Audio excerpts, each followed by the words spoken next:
Hi there, welcome to Transcona Trailer Sales. Today I'm going to be walking you through your 2026 Wildwood 28View. We are just going to start off the back of the unit. If you notice up top, you're pre-mounted for an observation camera as well as a lipid collapsible stair system. If you'd like to get set up with either of those, you can contact the parts department. They'd be more than happy to help you out.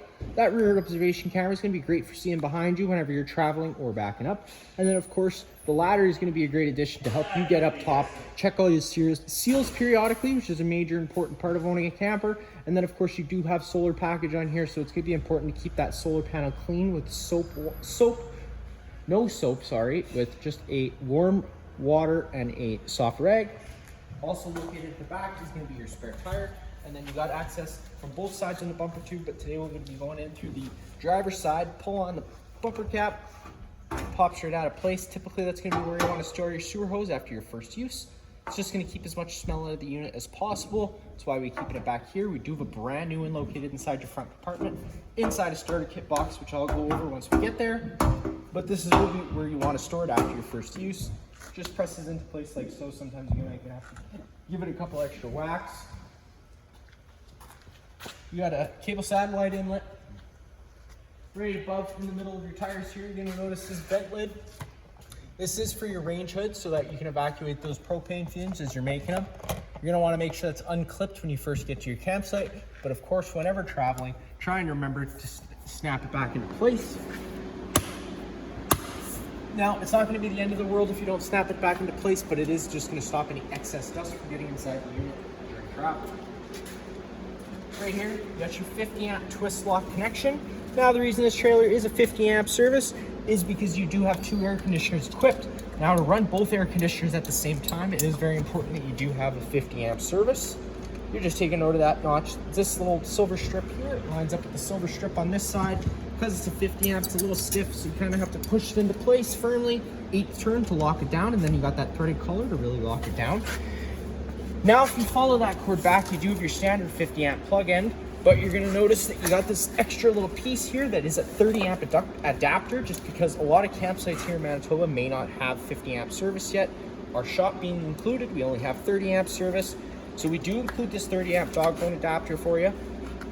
Using this is going to be perfectly fine, and you're going to be able to use 90% of the unit like normal, but just keep it in mind because you're going down to 30 amps of service, you're not able to run both air conditioners at a time. You're only going to be able to run one air conditioner at a time, so just keep that in mind whenever you are using so. Now, if we come a little bit further ahead, you got your cable satellite inlets again. Then you got a black tank flush and a city water connection. The city water connection is going to be for if at a site with service. You can thread a garden hose in there, turn it on. Pressurizes all those lines without the need to run your water pump. And then the black tank flush is just for flushing out that black tank, but it's going to be very important that you do read the caution sticker. It's just letting you know that whenever you are using it, it's very important that you have the black tank connected, the sewer hose connected, and the black tank valve open. The reason being, with that valve closed, you're going to be pushing pressure inside that tank. If that pressure's got nowhere to go, it can expand that tank to the point of cracking, something we want to avoid. Now, since we're mentioning those caps, you got a couple different options here. You got this guy here, which is going to be for your washer dryer prep in case you wanted to get set up with one. But the cap's on right now just for legal reasons. To tow in Manitoba, you have to have a sewer cap on. But just for whenever you get to your campsite, if you were to have the washer dryer set up, just making sure you always take this cap off. Failure to do so, it's not going to allow it to drain. It's going to back up inside of the unit. Again, no fun for any of us. We're going to have a few different valves here. This front valve is going to be your galley valve. That's going to be for just your kitchen sink tank. This guy here is going to be your black tank valve.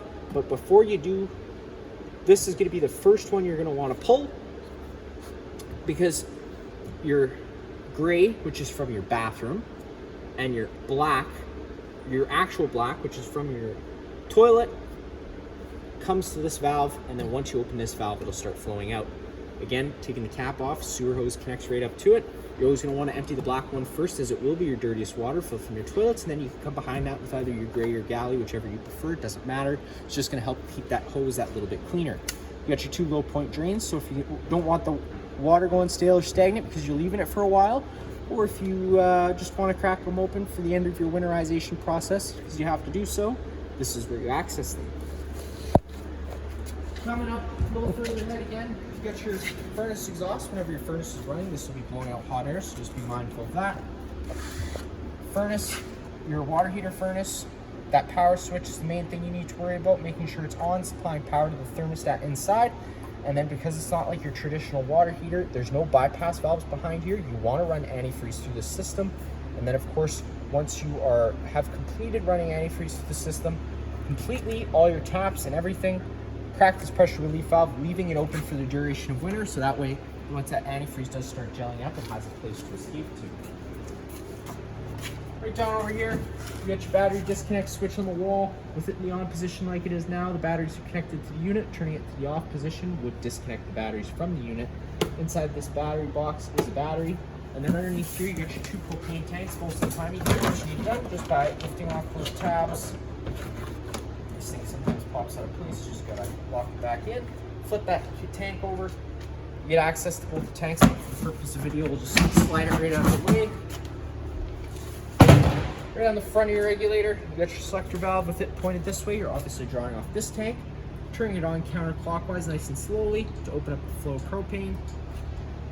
Now if this tank were to go dry, you can close this one off, flip this to the other side and start drawing off this tank if you're getting that one filled up. Power tongue jack right at the front. Inside storage compartment number 1, notice you do, this is a dry erase surface, so whether your kids want to dry on it, or you and your significant other, partner, or whatever, want to make lists or whatever else, it's a cool place to do so. Inside here is your standard starter kit. It comes with a 10-foot sewer hose, 15-foot water hose, as well as some other miscellaneous goodies, including that 15-amp park adapter. Up on the wall to my right, that's where you're going to have a slide-out override, as well as a tongue jack override. Sorry, this is your stabilizer jack override. I'm going to go over these stabilizer jacks in a second, and I'll go over where you can use this after. On the wall, you got a little light in case you wanted to light it up inside here. Now that light is on, whenever you are storing things inside here, just being very mindful that is the ram for your versatile bed. You're not going to be wanting it to pile anything too close to it. You kind of want to leave it free so that it's not getting affected at all. Then you got a light switch right below that other switch, which turns on some accent lighting down the side of the trailer. Really cool way to light up your campsite. Might make your friends a little bit jealous and make them want to upgrade. Who knows? But that's where you turn those on. Right down here, you're going to see this side is the motor for your stabilizer jacks. Keep it in mind they are stabilizing jacks, not leveling jacks. Please don't try and use them as so, otherwise you do run the risk of either damaging the motor or bending the arms. They're going to work both ways, front and rear. Your front switch is here, your rear switch is obviously going to be at the rear. Running them up and down. Now if this were to fail, directly on the other side where the motor would be on the other side, there's that shaft where you can insert that manual override tool in case the motor were to fail for whatever reason. Hopefully you don't have to worry about that. Hit extend. Stabilizer jacks are going to start making their way down. Keep in mind it's an open gear system, so they may come down at different paces. Don't panic, just allow them to do their thing. Let's both keep contact to ground. You're going to hear the motor wind up a little bit, and that's when you can let off the button. So you heard that motor wind up, so you're at your full extension. The unit should be nice and stable now. Now you can do the same thing with the rear. Of course, just always making sure you level the unit first. They both work the same way again. I'm just going to skip over the rear for now. A couple of outside JBL speakers. They included a nice little TV mount in case you wanted to get something for out here, and they left you a couple of cable satellite outlets as well as a couple of power plugs. Right here in this back corner, if you were out boondocking, your campsite just didn't have water, this is how you could fill your fresh tank, pull the cap off, stick a garden hose or siphon water into there, whichever you were doing. And that's how you fill that up. And then right down below the floor here, you got this white valve, and that is how you drain the tank. Propane quick connect line works pretty simple. You can get the lines from us here at Transcona, pull the cap off. If you had a little portable barbecue you wanted to bring around, you just pull back on the collar, insert the line in, lock it in, open up the flow. This is plumbed in right to your front tank, so you wouldn't have to carry around an extra tank at all. It's a great little thing you can have set up by us. Again, just contacting us, letting us know if you wanted the hose, and we can put that together for you, or parts to at least supply you a quote. Now to get inside, which is the best part, you're just taking that assist handle, pushing it up, holding it 90 degrees, it's going to lock into place. It will allow you to open up your door. You have to have your door open all the way to get your stairs down. Pull on the blue tab, pull the stairs towards you, they're going to start coming down. You have adjustable feet, so you can have nice and level stairs at your campsite. You just have to push the silver tabs in. That'll adjust them in their tracks. There's a bunch of different adjustability options. Again, so you have nice and level stairs. When you close these stairs, you want this black foot panel as close to this silver thing as possible without actually resting on it, so that you can close and open your door with ease. It's not binding or wrecked or anything like that, rubbing. Now taking a step on inside, first thing you notice off on the left is your fire extinguisher, which is pretty much just like pull the pin and shoot. And then now your control panel for the unit is kind of right here, as well as your monitor panel system.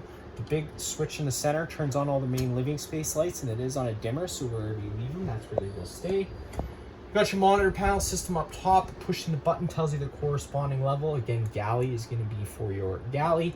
It's going to tell you have 2 blacks. You really only have the black one. The black 2 isn't actually hooked up to anything, and then a gray, of course, which is hooked up for your bathroom. Water pump switch, self-explanatory, turns on your water pump, and it'll start pressurizing all those lines. Then you got awning LED lights, which is pretty cool, as well as some accent lighting on the inside you can turn on just behind the slide outs and stuff. And then we do have your slide out control. Now it's very important, before you ever run your slide out, inside or out or in, it's always a good Mondays. It's always a good idea to make sure you do a visual check of the inside and outside of the slide out. Sometimes things can shift during travel, so just take a peek. Stick your head behind there, make sure that there's nothing that's going to get caught between the wall and the slide out as you're pushing it out. You have nice and easy access inside this unit, which is great. It makes it nice and easy just to do a quick visual. Make sure nothing's going to get caught in there, and then of course just on the outside of the trailer, making sure you have enough room for it to go all the way out without running into anything. Once you do that, you can push and hold the out button. The slide out's going to start making its way out. Once it does reach its full extension, you're going to hear the motors wind up and click. Again, it's always a good thing to be visual while doing it too. Just watch it, make sure it's going even and straight. It's not doing anything wonky. You hear the motors click like so. You're at your full extension. Now, if you want to be extra cautious to make sure it's out all the way, you just take your hand, stick it between the wall and the slide out. Make sure you can feel that rubber pushed up against the wall. That way you're sealing out any water or moisture from coming inside if it were to rain or anything. And then you do have, last but not least, your awning switch. Hit that awning control button out. The awning starts making its way out. Once it does reach its full extension, you're going to see the back of the metal tube and the little flap going down.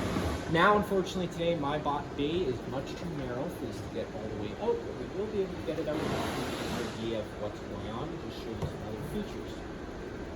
So again, once you hit your full extension, that flap will come down. Sometimes the flap can get stuck, so you might just have to retract it a smidge and roll it back out again, just to try and get it to come down. Now, before we start raining, you can take any arm, front or rear, pull down at the center. It's going to change the pitch of the awning head, allowing water to now run off. Now, if you like that angle better, because it's going to allow for more shade underneath, you can do the same thing with the front arm, just making sure that you do push both arms back straight before you try to roll the awning in. That way you don't run the risk of bending anything. Now, when you have your awning out, it's always a good idea in the back of your mind to keep it on in the wind speeds. Once the wind speeds start picking up, it's going to be very important that you do hold this in. Otherwise, you do run the risk of ripping your fabric or bending your arm. Over tossing, both things you don't want to do. Push and hold the in button, the awning starts rolling its way in. Once the arms contact the side of the trailer, the motors will automatically pick up. Not going to really go over much more for that. Right down below, you got your JBL sound system. This little speaker button, pushing it will change you between your different speakers. You got A and B. A is inside, B is outside. You'll hear them kicking on and out as you press this button. Change it between your different lights, and because this is a Bluetooth system, you do have to hook your phone up to it to have any music play out. There's no FM or transmitter or anything inside of here, so again, you just have to hook up your phone through Bluetooth, turning it on, press the Bluetooth button. You'll see it pop up under JBL or something like that, and you'll just be able to connect to it. Solar controller. Bunch of different options you could go around and play with, but we do currently have it set up for your basic charging needs. If the sun outside hitting the batteries, it's going to be applying a charge to the front battery. Again, we have it set up for what you would need it to right now. If you'd like to play with anything further, you just contact the parts department. And since we're right here, we'll go over the bathroom quickly. Light switch is on the right.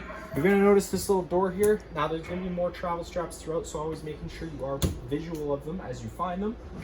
This door slides freely, so whenever you're traveling, it's extremely important that you do latch it into place. That way you can't go anywhere, causing any damage or rip itself off the wall. Taking a step on inside the bathroom, first off on your right by your medicine cabinet area, you got your main GFI plug. A lot of the plugs do run through GFI in this unit, so if you ever have an outlet that doesn't work, just making sure the system isn't tripped. You got reset up top, test in the middle. It's exactly like a bathroom one. Plug at your standard house because there's moisture around a lot of these plugs. And then on the wall, you got your thermostat for your water heater, power button to turn it on and off, of course, as long as you have the button on the outside on. Push up and down at any time to change your set temperature, Celsius and Fahrenheit, with the press of a button. As an added safety feature, it's locked to 50 degrees Celsius right off the bat. That's just so kids can't scold their hands, because 50 degrees Celsius water is already pretty hot, but it will allow you to bump it up another 5 degrees if that's your preference. Now, because it's a tankless system, it works a little bit differently. You're probably asking yourself, well, I don't know what temperature my water normally is. So you might have to play with it a little bit, but how you want to set it up is you want to set that temperature to where you find the hot water the most comfortable to run on without the cold. You want to be able to just turn on the hot and not run the cold at all. Blend it, because that's going to decrease the efficiency of the water heater because it doesn't work off flow. So again, just set that temperature to exactly where you want the water heater, to the point where you don't have to turn on the cold at all. Other than that, pretty standard bathroom. Above my head, you do have a vent lid. Turn that fan on, open her up, and you can start evacuating any sort of air, fumes, or moisture inside of here. If you open it straight up, you're going to notice it does open straight into the atmosphere. If it starts raining, it's going to get wet inside of here, and if you were to forget this open during travel, there is a risk that you run damaging it. We do sell covers here at the shop that'll go over top of them. It's going to be a great little investment. If you'd like to get set up with that, just contact your parts department, but it's going to stop it from getting wet inside of here, and it's going to also protect you for traveling winds and hail. Again, parts department, be happy to help you out. Now behind the cameraman, we got the back bedroom. We'll go over next. Light switch, again, is just on the wall. Now this thermostat back here is just going to control this one air conditioner. It doesn't control the furnace. You're only running your air conditioner off this. It's going to work the same way as the front one, and I will go over the front one once we get up there. Versatile bed control right down below here. Push the button up, the bed goes up. Push the button down, the bed goes down. TV backer on the wall. This is going to be your main cable satellite outlet. Pushing that black button turns that green light on. It's turning the antenna on the roof. Now that's also improving radio frequency and cell phone frequency, so we typically recommend leaving it on whenever you get to your campsite, but trying to remember to turn it off whenever you're done not using it. One thing I forgot to go over with the air conditioners, again, both front and rear, they have these louvers, and typically in most cases, if you would open them up, it would allow the air conditioner to dump all its air right down directly below. Now, because you're equipped with a high flow air conditioners, both front and rear, these don't actually work. It just runs all its air through the ducting, regardless if you have these open or closed. So I would recommend leaving them closed. These black screens here, if you pull on the plastic tabs where it shows you, this pops out of place. You can then pull this screen down. This is the intake vents. These screens are here for a filter purpose. Sometimes they can get dusty, so it's always a good idea to keep an eye on them and blow them off as you see them getting dusty, so that way you keep your high flow flowing well. Plugins on both sides of the bed, USB plugins, storage all throughout. Now, whenever you're using any of the storage all throughout this unit, just of course being mindful of drains, water lines, and wiring, you're not going to be wanting to affect any of that, but we do want you to make the most use of the storage that they provide. You got your blinds, they all work the same way. They just kind of sit where you leave them. One quick pull will allow them to track back up, and last but not least, opening it up inside here, you got an awesome closet space. Now, if you didn't need the closet space, which your significant other might disagree and think you do, you can get a washer dryer set put into here. Again, you're pre-plumbed and pre-wired for it. Now, also another extra note, because you're pre-plumbed for it, you have to make sure you do winterize these tap sets. Otherwise, you're going to crack them and it's going to cause you issues come summertime. So again, just remember to winterize them, even though you don't have the washer dryer hooked up. But if you'd like to get a washer dryer set up, just contact your parts department again. They'd be more than happy to help you out. And then in here, you got your main fuse and breaker panel. Whenever breaker trips, it'll sit in the middle, so you just have to turn it off and then back on again to reset it. And all your corresponding fuses will be on that other side there. There should be a little red indicator light letting you know which one's popped, if one were to pop. Now, for the best part, we can take a step into the main living space. Again, wide open, tons of windows on the one side. On the wall here, this is where you're going to have your thermostat. Push the button once, it illuminates itself. Push it again. Turn it over, you get to cool. Then you get your different fan options. Now you can run that on high or low auto, which means it's going to be an on-demand system. So depending on what you have the room set to and what the room is, if it's 22 in here right now, we have it set to 17. Once the room is sensed at 17 or 16 sometimes, it'll kill the air conditioner so that you're not running full time. If you were to turn that fan setting over to the high or low setting without the auto, the fan on the air conditioner does run consistently whether you have the room set to a certain temperature or not. The fan will always consistently run. Now that's also going to affect you if you go to fire up your furnace and you had it on the full time setting. When you go to fire up your furnace, it's not going to kill your air conditioner fan. It's going to keep it running while running the furnace. So I always recommend using the auto setting. It's the best setting there for the job. If you turn that one over, that's going to kill your furnace, or kill your air conditioner, fire up your furnace. Of course, depending on what you have the room set to, if the furnace kicks in or not. Once we're where we're at, it would fire up the furnace. The furnace moves all its air through the floor portals you have throughout the unit, and there is only one fan speed. Now, whenever you turn the furnace on and then off again, it does run for an additional 3 minutes to allow itself to cool down. And one cool feature they included with these Colemans is you got a cool plus heat feature. So depending on what you have the room set to will depend on what it kicks in. But it's very important that you do use the auto setting for this, otherwise it's not going to work properly. Well, another time after that, I'll bring you over to a dry, which is just a dehumidifying mode to try and take as much moisture out of the air. And then one more time again, you get over to off. That's going to kill everything. Because this unit's equipped with propane, you get your LP detector right here near the ground. If that guy ever starts going off, don't panic. Turn off the main supply at the front of the unit. Open up some windows and vents, get some fresh oxygen inside of here. You got your fire exits here. These work pretty standard. Pull on the tab, slide the window over. Great. And then you can slide your screen over, hop on out. Of course, trying to go feet first, but if there is a fire, just try and get out as quickly as possible. Crazy island space, but underneath the island, very important notes. You're going to notice these stools have to be in the orientation that they are for the slide out to close properly, and then of course making sure that they do have their travel latches all clipped in and tight so that way they can't shift during travel. That's your Furrion fridge, so pretty standard. Pushing on the button here releases the doors so they're travel locked. You come down below, controls for both are right down below here. You got the last setting, which is going to be your coldest, but it's also going to be what makes the fridge the coldest the fastest. So let's say your significant other told you to turn the fridge on the night before you left, you totally forgot, morning of.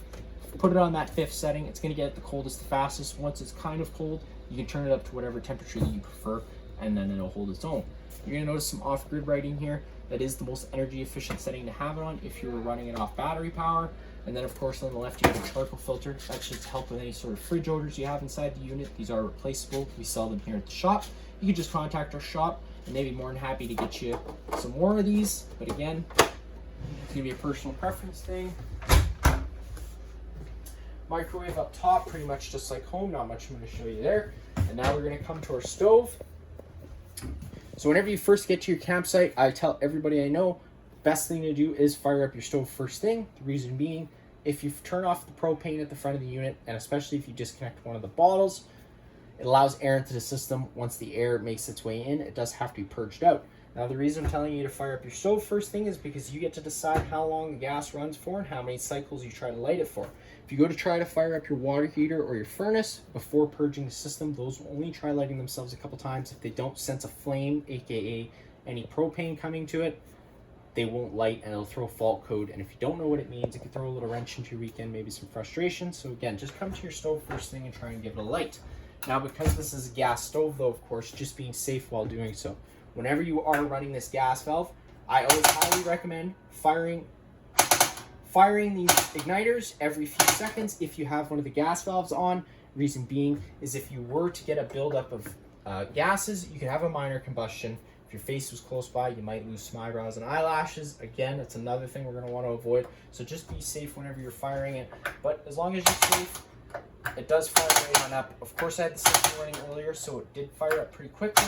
So sometimes it can take a few minutes. So again, just firing one at a time and using that lighter every few seconds. If you were to come in and notice that the knob was on for whatever reason, you smell propane inside, do not light anything. Open up some windows and vents, really ventilate it out really well inside of here before you were to start an ignition source, because if you were to start it, again, minor combustion would be bad. Oven could take even longer to get going just because the gas orifice is so small for the pilot. But if you push this over to the pilot option, push and hold the knob in, give it a few seconds, and then hitting that sparker, you're going to see that blue pilot lights. Once it's able to light and hold its own without you pressing in on the knob, it's ready to fire up to your desired temperature, and you're good to go. Little button on the right here will turn on some illumination knobs as well as an oven light, or just the illumination knobs, whatever you prefer. Again, storage all throughout around here.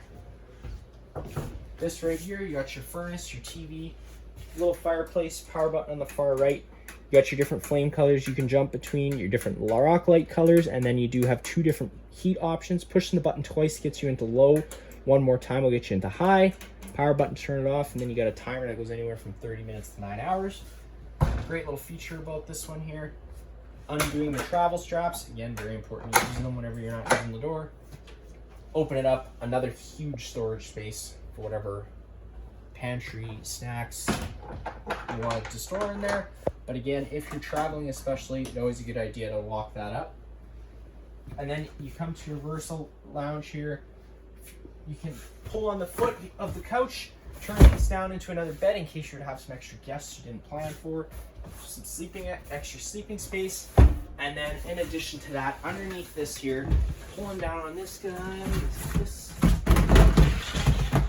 they also include these storage bins, which I thought was pretty awesome, because you know, sometimes you don't get that. Open up this side here, turn on your light. Underneath this couch is where you're going to find your water pump as well as your bypass valve, so you can turn it on and stick that other hose into your pail of antifreeze. Again, it's going to be located right back here. Now that is it for this unit here. If you have any other questions, feel free to give us a call.